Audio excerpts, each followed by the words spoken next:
Canvas মার্কেটে কত expensive তা তো তোমরা জেনেই থাকবে। আর আমি যদি বলি যে এটা তোমরা ঘরেই তৈরি করতে পারবে, তাও কিছু ইজি উপকরণ দিয়ে, তাহলে চলো বানিয়ে নিই আজকে ক্যানভাস। তো এর জন্য আমি এখানে 37 সেন্টিমিটার আর 37 সেন্টিমিটারের একটি কার্ডবোর্ড কেটে নিয়েছি। আর এবার আমি একটি লম্বা কার্ডবোর্ড কেটে নিয়েছি, যেটার দৈর্ঘ্য 37 সেন্টিমিটার এবং প্রস্থ 2.5 সেন্টিমিটার। তো এরকম করে আমি আরও 12টা কার্ডবোর্ডের পিস কেটে নিয়েছি। আর এবার আমি ফেভিকলের মাধ্যমে 3টা পিসকে একসাথে জোড়া লাগাবো। তো এরকম করে আরও বাকি 3টা আমি বানিয়ে ফেলবো। আর এবার আমি এই কার্ডবোর্ডের পিসগুলোকে ভালো করে পেপার দিয়ে রোল করে নেব। তো এরকম করে সবগুলো আমি রোল করে নেব।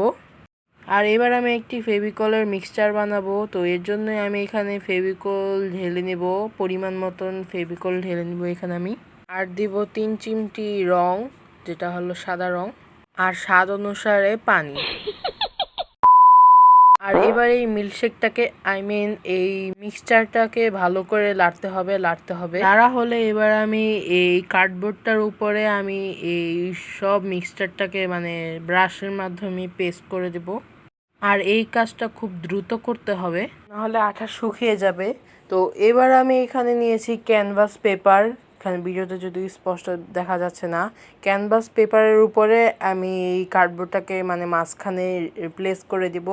আর এখানে ড্যাব ড্যাব করতে হবে তোমাদের, যেন আঠাটা ভালো করে এখানে লেগে যায়। তারপরে এর নিচের সাইডে এখানে আমি একটু আঠা লাগিয়ে দেবো, এই যে আঠার মিক্সচারটা।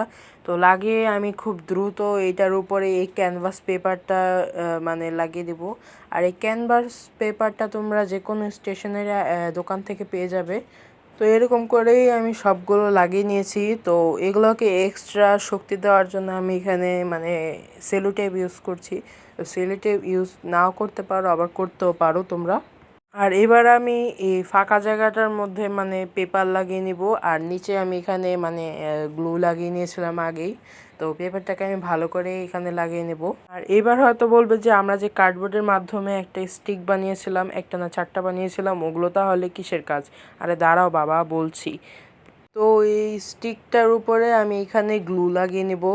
আর গ্লু লাগিয়ে এখানে আমি একদম সমান করে এখানে লাগিয়ে নেব। আর এটা একদম সাইডে কর্নারে 4 কর্নারে আমি এখানে লাগিয়ে নেব। আর কথা বলতে বলতে আমি এখানে একটা বড় মিস্টেক করে ফেলেছি, যেটা আমি তোমাদের বলছি। এমনিতেই আমি কোথাও থেকে দেখিনি যে কিভাবে ক্যানভাস বানায়, কীভাবে এটার কিভাবে আকৃতি নিতে হয়, এইসব আমি কিছুই জানি না। এটা শুধু আমি এমনি এক্সপেরিমেন্ট করছিলাম। তো আমি এখানে একটা জিনিস খেয়াল করেছি যে ক্যানভাসের উপর সাইডের এই ক্যানভাস পেপারটা হয়। তো ক্যানভাস পেপারটা আমি উপরে না দিয়ে নিচে দিয়েছিলাম, এই স্টিকগুলোর নিচে। তো এর জন্য আমাকে সবগুলো জিনিস আবার ছিঁড়ে লাগাতে হচ্ছে। তো ক্যানভাসের যে ক্যানভাস পেপারটা আছে, ওটাকে আমি খুলে তারপরে স্টিকগুলো উপরে আমি গ্লুর সাহায্যে লাগিয়ে দিয়েছিলাম। আর এই পেপারগুলোকে আমি এখানে হাত দিয়ে ভালো করে ছুটিয়ে নিচ্ছিলাম। তো এবার দেখো এই স্টিকগুলোর উপরে আমাদের এই ইয়াগুলো লাগাতে হবে, এই ক্যানভাস পেপারগুলো। আর যখন এগুলো সাইড দিয়ে হালকা হালকা শুকিয়ে যাবে, তখনই আমি এটার উপরে পেপার লাগিয়ে দেব। আর এই পেপারটা টোটালি অপশনাল, তোমরা লাগাতেও পারো, না লাগাতে পারো, কিন্তু পেপার লাগালে একটু সুন্দর লাগে। তো এখানে আমি 2 সাইডই পেপার লাগিয়ে নিয়েছি, একটা উপরে আর একটা নিচে। ব্যাস তৈরি হয়ে গেল আমাদের ক্যানভাস, তা আবার হোমমেড। তো আমি এখানে 2টা ক্যানভাস বানিয়েছি, একটা ছোট আর একটা বড়, যেটা তোমাদের দেখালাম। তো ছোটটা আমি পিছন সাইডে কোনো স্টিক দেইনি, এরকম ছবির ফ্রেমের মতন রেখেছি।